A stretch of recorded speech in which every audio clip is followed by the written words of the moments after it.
Mary Marlin, presented by Standard Brands, will not be heard today. For a broadcast by King George VI, we take you now to London.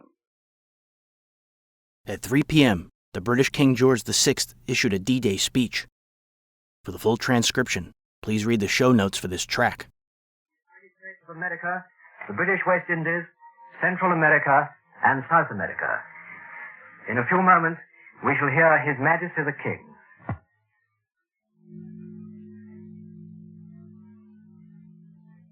This is London.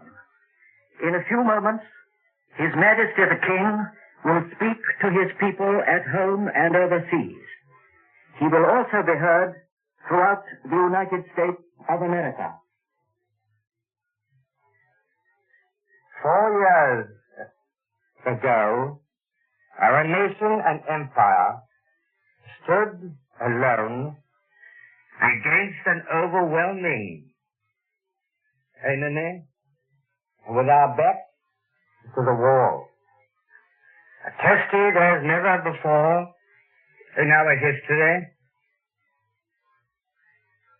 in God's providence, we survived that test.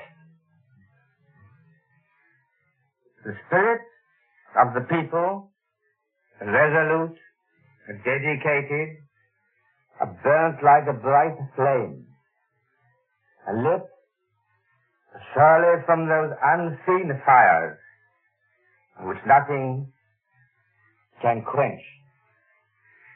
Once more, a supreme test has to be faced. This time, the challenge is not to fight to survive, but to fight to win the final victory for the good cause. Once again, what is demanded from us all is something more than courage, more than endurance.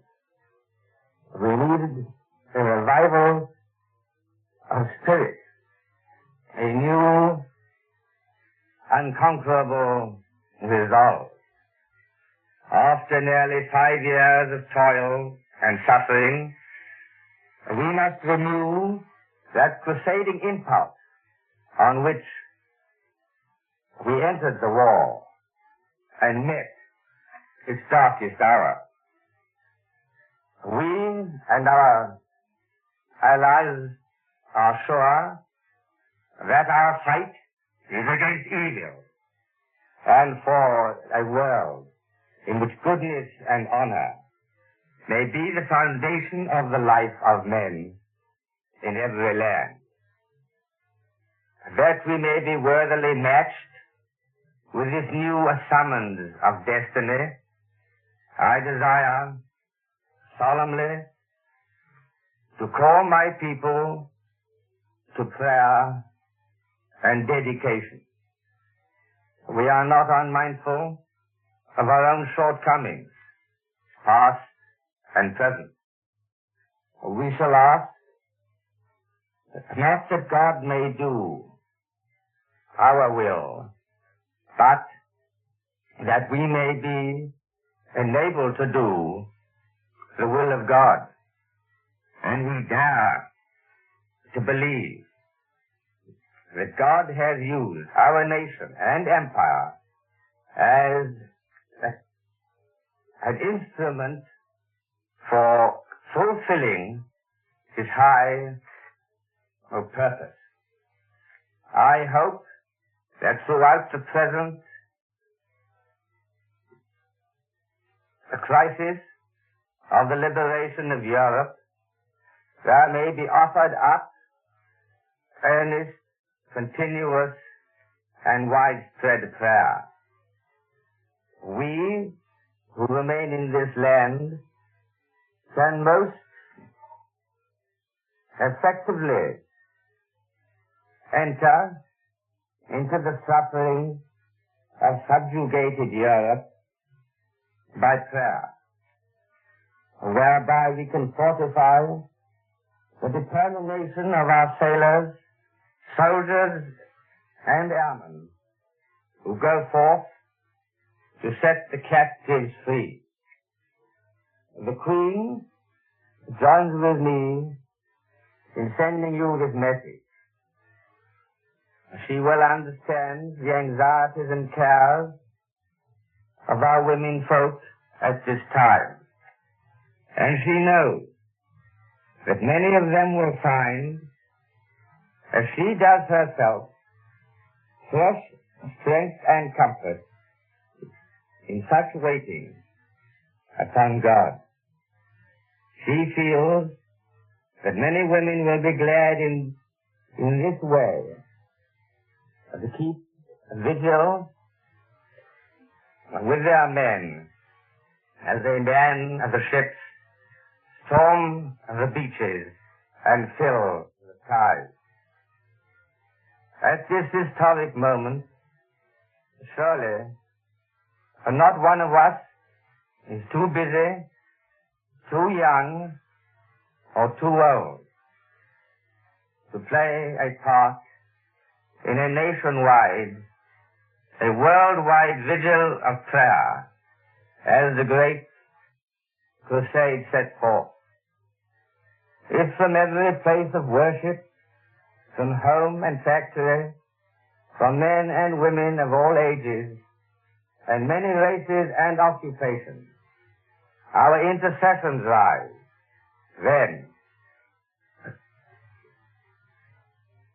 please God, both now and in the future, not remote, the predictions of an ancient psalm may be fulfilled. The Lord will give strength unto his people.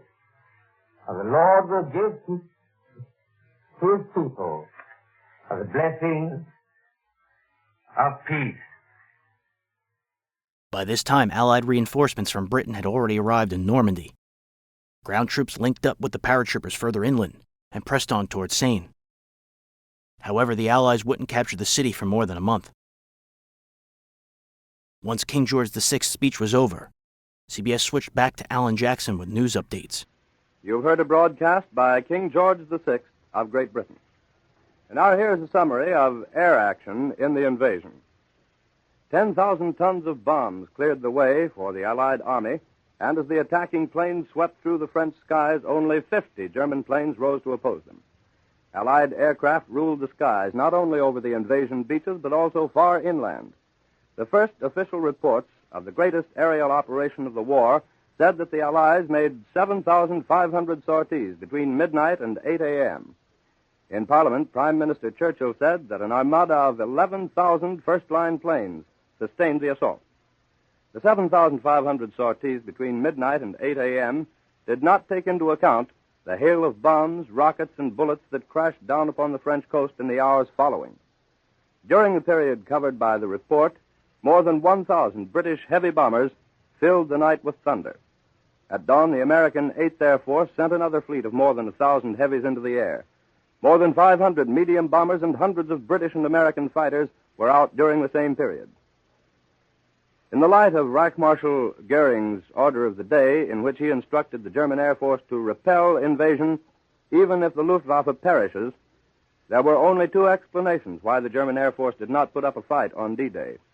One was that the enemy was caught flat-footed, without enough planes in France to fight effectively, although it was estimated that the German Air Force had 1,750 fighters and about 500 bombers in the west to meet the Allied thrust. The other was that the Nazi pilots were afraid to fly in weather braved by the Allied airmen. Supreme Headquarters, Allied Expeditionary Force, described the weather as very bad for flying. There were brief thunderstorms over the Channel and clouds 5,000 feet thick in some places.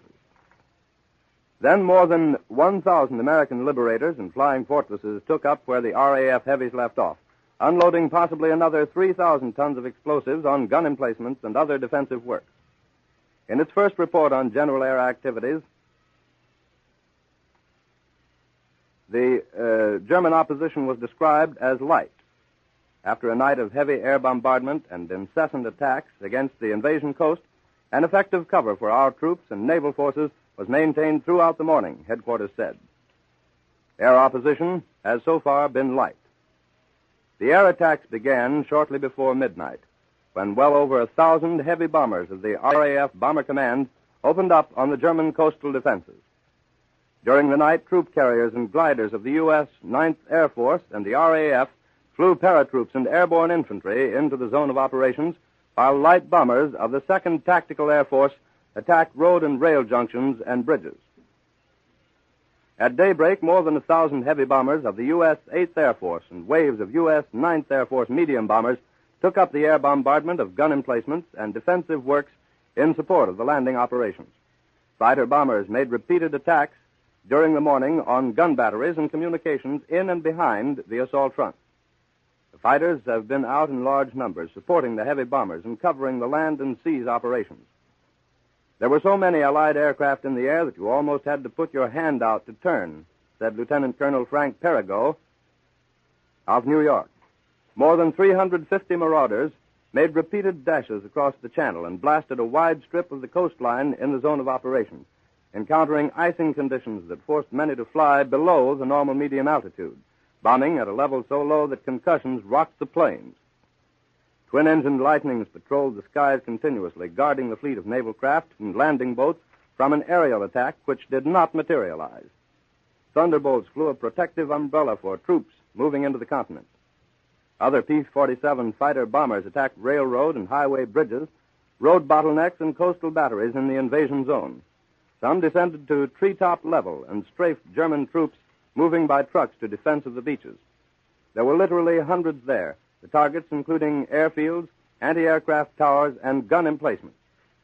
Every plane in the big fleet of C-47s that flew the first troops and equipment on the continent were painted with broad zebra-like blue and white stripes and carried colored lights.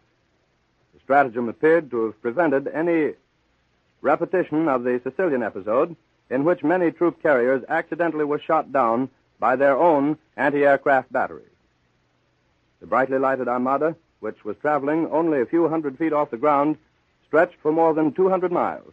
It attracted only small arms fire, mostly from machine guns, as they drove into France to the dropping zones. The war paint was added to the plane's fuselages a few hours before the takeoff. The lights were added to help keep the pilots in formation. The Allied Army of Liberation rammed Hitler's West Wall today with many secret weapons in use for the first time.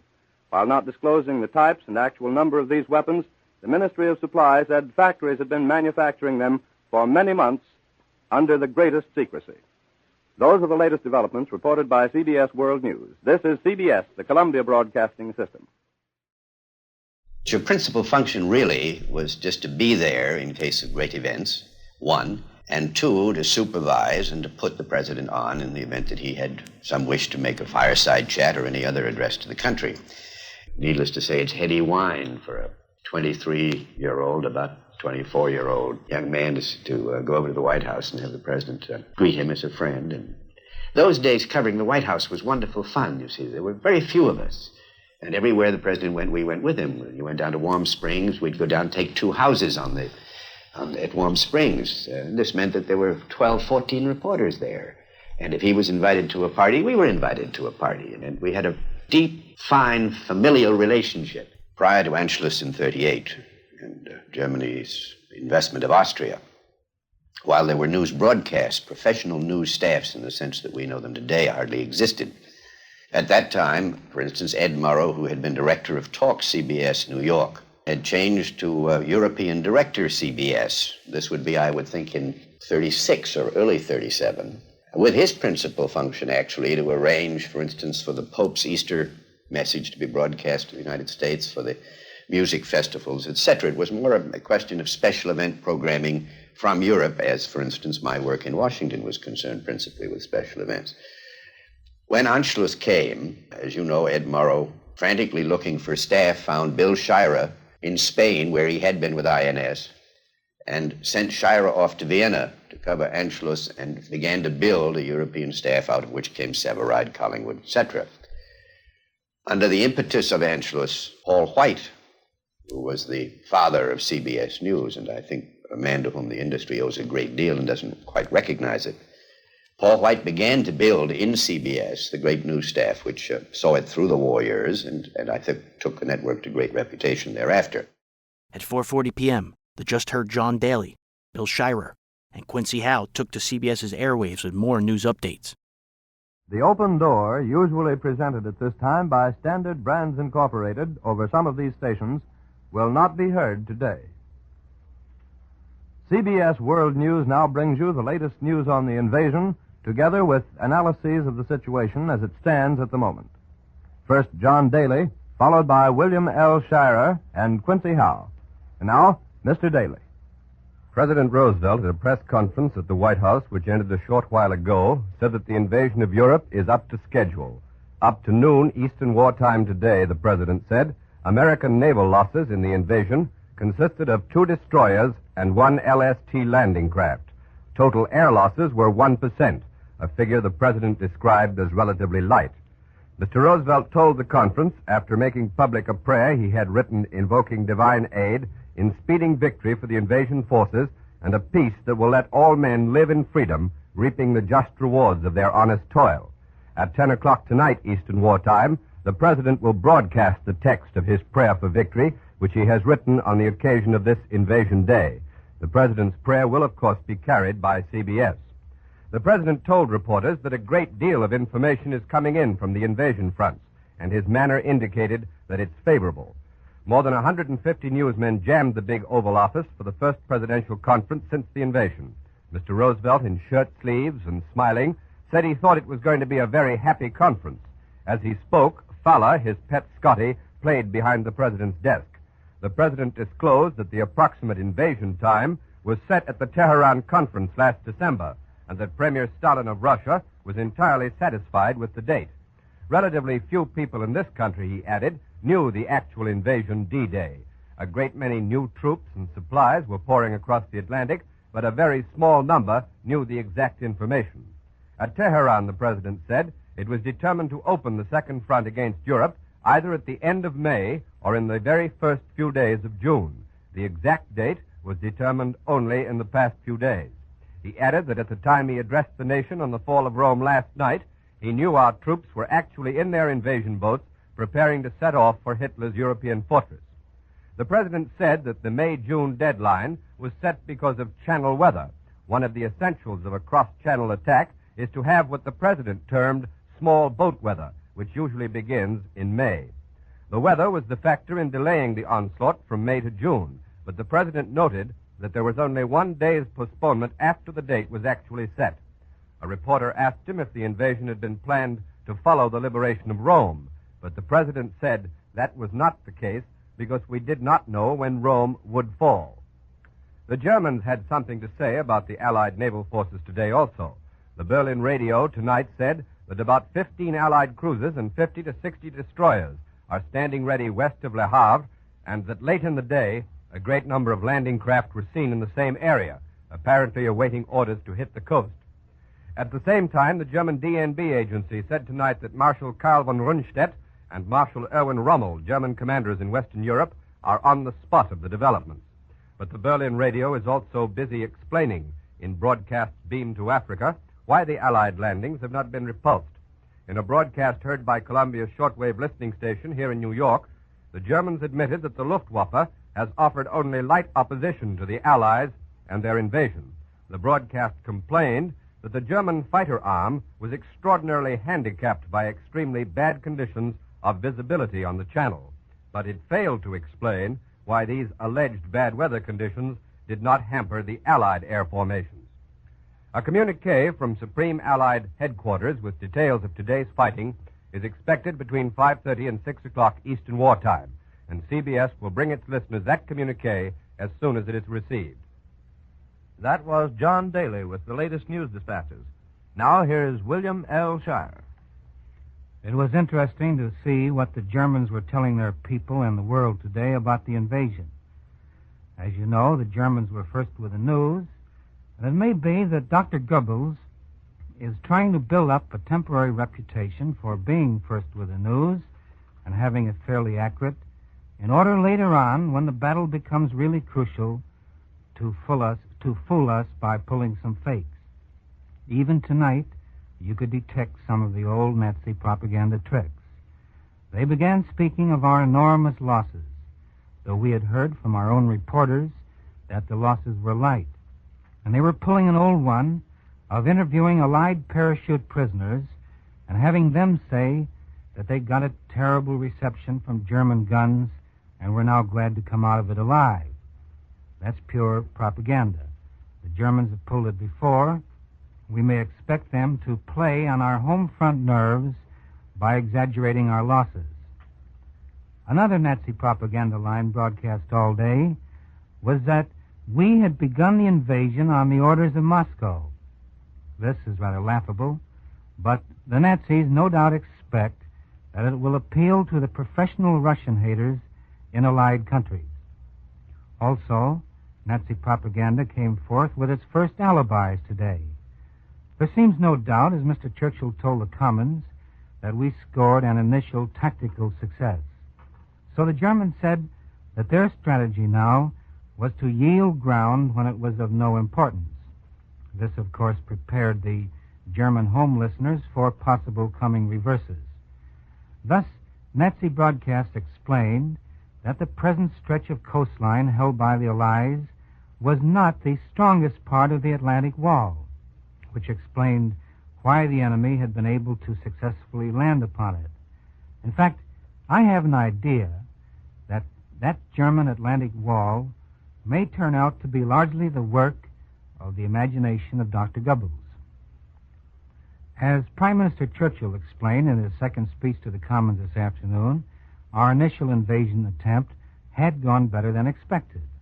The German reaction was weaker than expected. There was no prolonged fight along the beaches or in the waters just off the beaches as at Dieppe. But he also warned that one could not yet predict how the battle would go. That would depend on what the Germans do, how they move and with what, and so forth. Actually, our High Command has foreseen several phases of this invasion, several crises, so to speak. The first was expected in the first 48 hours along the beachheads, when the Germans would try to throw our forces back into the sea. Apparently, as Mr. Churchill indicated, by scoring a tactical surprise, the Germans could not do that. The Germans were not expecting our landings when and where they took place. But it is always possible that they can pull in local reinforcements and make quite a battle of it before we get very far inland. Here, our parachute divisions, which were landed last night, will play a role. The next phase, which the Allies expect, the next crisis, so to speak, will probably come 10 days to 2 weeks from today. By then, the Germans will have made up their minds as to where our main force is being thrown in. If you listened to German broadcasts today, it was evident the Germans didn't yet know. They spoke of today's landings as being perhaps only diversions, as if they expected the main blow somewhere else, perhaps directly across the channel in the Pas-de-Calais area. But within a fortnight or so, the German commander must decide where he thinks the main Allied blow is coming, gather in his reserves from France, and go over to the counterattack. And that will be the second phase, the second crisis, which our invading forces must overcome and which they expect.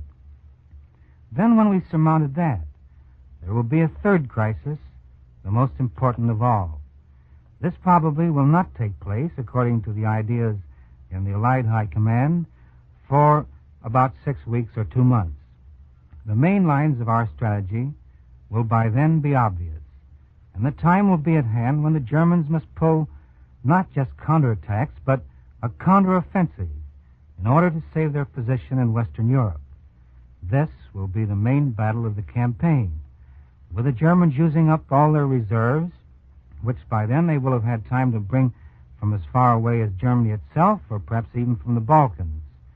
By this time, of course, we will have had time to bring over our reserves, and the great crucial battle of the summer will then have been enjoined. Well, that was the thinking of Allied commanders while preparing the invasion this spring. No plans ever remain unchanged in battle. There will be surprises and setbacks and many a change in plan. But in all our excitement and vast relief at our initial successes in getting a foothold in France today, we must remember that the battle is scarcely begun and that many grim days lie ahead, unless, of course, the Germans collapse. And that could happen, but we can be sure that our high command certainly is not counting on it. For further analysis of the news, here is Quincy Howe. No wonder President Roosevelt gave off an atmosphere of confidence and optimism at his press conference in the White House this afternoon. D-Day is his big day, and so far it has gone off as well as even such an optimist as the President himself could want it to go off. D-Day is Mr. Roosevelt's big day for several reasons. First, as he has just revealed, the decision to stage the invasion in late May or early June was made at the Tehran Conference back in November of last year. This conference was to a large extent President Roosevelt's personal achievement. His tenacity and his eagerness to get together with Stalin at last yielded results after several previous disappointments. The President himself went halfway round the world to keep the date at Tehran, and there can be little doubt that the setback his health suffered this winter resulted, in part at least, from the exertions of that long trip.